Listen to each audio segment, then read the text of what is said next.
ẹ ǹlẹ́ o ẹ̀yin èèyàn wa lórí ìkànnì yìí lẹ́yìn ìtàgé ẹ tún káàbọ̀ sórí ìkànnì yìí lẹ́ẹ̀kan sí níbi tá a ti ṣe àtúpalẹ̀ sinimá Yorùbá bóyá èyí tó ẹ̀ṣẹ̀ jáde èyí tó ń bọ̀ lọ́nà èyí tá a ti wò tàbí èyí tá a ti wò lọ́dún tó ti pẹ́ ibí yìí láti máa ń sọ nípa ẹ̀ tẹ́yìn bá jẹ́ ìgbà àkọ́kọ́ tẹ́yìn kọ́kọ́ ṣalábàápàdé ìkànnì yìí lẹ́yìn ìtàgé ẹ subscribe sí bíbà yìí kẹ́yìn náà lè máa mọ bó ṣe ń lọ lápá ọ̀dọ̀ wa ń bíbà yìí kẹ́ ẹ lè máa rí gbogbo àwọn review yẹn bá a ṣe mú wá fún yín kí ni èyí tí a mú wá lónìí Osodiran Osodiran la mú wá fún yín o látọwọ́ Yekinni Ibrahim Itele D'Icon Osodiran èmi àti a ní àwọn ọ̀rọ̀ kan tá a máa sọ lórí Osodiran yìí ẹ wá nǹkan fìdílé tàbí kẹ́ ẹ fìdílé nǹkan kẹ́ ẹ jẹ́ ká jọ gbádùn ra wa ẹ kú kalẹ̀. Lẹ́yìn ìgbà tí Ibrahim Yekinni Itele D'Icon tó parí sinimá ẹ̀ tó lágbára yẹn tí gbogbo ìlú wò Koleoso láti apá kìíní di apá kẹwàá ṣe mọ bí ìtàn yẹn ṣe jẹ́ ẹ mọ àwọn ẹbí yẹn ipe wọn ò ṣeé pa wọn ò ṣeé nà lóògùn ẹbí Koleoso ó jẹ́ ẹbí tí ó ní agbára gan tí ìfẹ́ dẹ̀ wà láàrin wọn wọ́n fẹ́ràn ara wọn gan wọ́n fẹ́ràn ara wọn dé góńgó Koleoso kò sẹ́ni tí ò wò ọmọdé wo àgbà wò ọkùnrin wò obìnrin wò báwo wà ní Koleoso máa ṣe jẹ́ pẹ̀lú Osodiran ṣé ìgbàgbé ibi tí Koleoso parí sí nínú apá kẹwàá ìyún part 10 níbi tí ọmọ kékeré kan tí ó ti ṣí ìwé tó ti rí ìwé ṣé mọ̀ pé gbogbo wọn disappear nínú apá kẹwàá yẹn wọ́n pòórá wọ́n wọnú ìwé yẹn lọ ìwé tí bàbá wọn gbé fún wọn ìyún Ibrahim Shatta ṣe mọ̀ pé inú ìwé yẹn náà lọ ọmọ kékeré kan ló wá rí ìwé yẹn ní ìsìn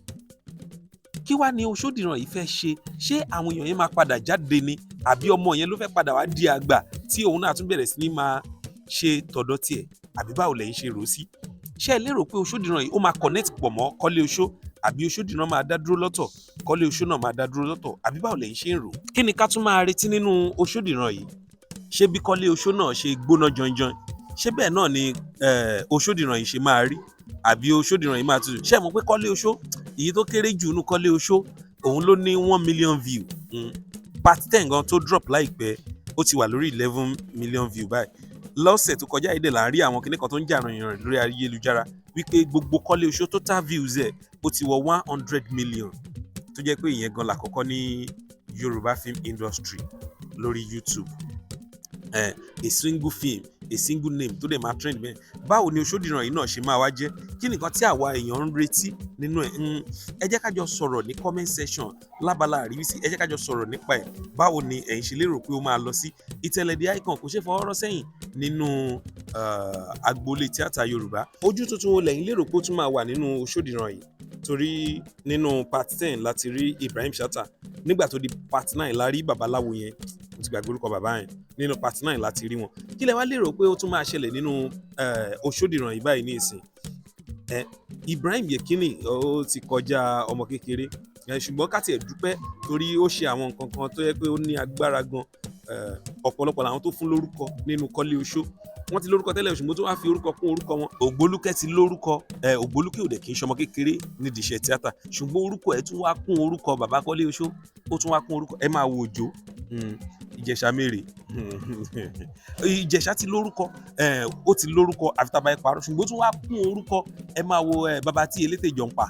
òun náà ti lórúkọ tẹ́lẹ̀ ṣùgbọ́n Koleoso tó fún wọn lórúkọ kún orúkọ ẹ máa wo Kẹ́mi tí Sídí òun náà ti lórúkọ ṣùgbọ́n Koleoso tó fún wọn lórúkọ ojú tuntun wo lẹ́yìn lérò pé ó tún máa ṣiṣẹ́ nínú Osodiran yìí àwọn èèyàn kan tiẹ̀ ń sọ pé bóyá Fẹ́mi Adébáyọ̀ náà máa ṣiṣẹ́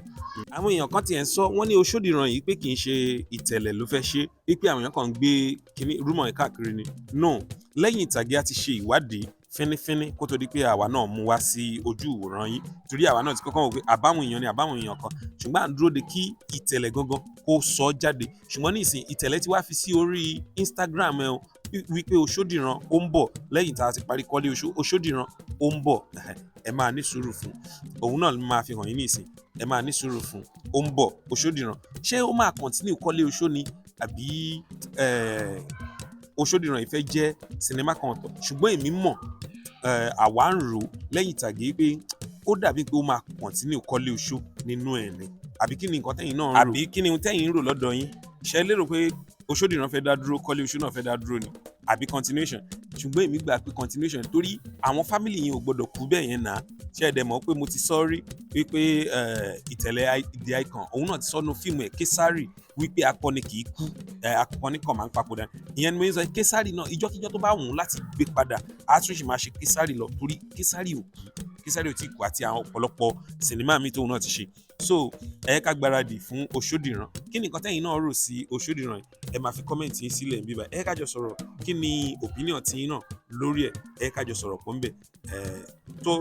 a bá ti sọ̀rọ̀ bóyá màá tún ṣe fídíò á lè tún fi dára wa lẹ́kọ̀ọ́ sí. Tá a bá ti sọ̀rọ̀ ẹ lè jẹ́ ká máa kọ orúkọ wa sí. Màá tún lè máa dárúkọ yín pé ẹ̀yin lẹ sọ báyìí, ẹ̀yin lẹ sọ báyìí nínú next video wa. Ẹ ṣé gan-an nítorí pé ẹ ń tẹ̀lé wa. Ẹ má gbàgbé nǹkan tí mo sọ níbẹ̀rẹ̀ pẹ̀pẹ̀ pé tó bá jẹ́ èyí jẹ́ ìgbà àkọ́kọ́ tẹ́yin kọ́kọ́ ń rí Lẹ́yìn Ìtàgé, nǹkan tí ẹ ní àǹfààní àti ṣe ni pé kẹ́ ẹ subscribe sí bíbáyìí, kẹ́ ẹ jẹ́ ká máa bá yín review àwọn movies yẹn, ká máa ṣe àtúpalẹ̀, ká máa mú wá fún yín. Bí sinimá kan bá ti jáde tẹ́ ẹ báyìí tí ì rí bíbáyìí, ẹ má tí ì lọ wò ó torí a ti ṣe àtúpalẹ̀. Ṣùgbọ́n tá a bá ti ṣe àtúpalẹ̀, gbogbo sinimá tá a ṣe àtúpalẹ̀ ń bíbáyìí, òun lẹ láǹfààní àti lọ wò, ẹ dẹ̀ máa gbádùn, ẹ máa enjoy ẹ̀. Ẹ ṣé gan-an nítorí pé ẹ follow wa. God bless you so much. Àdúpẹ́.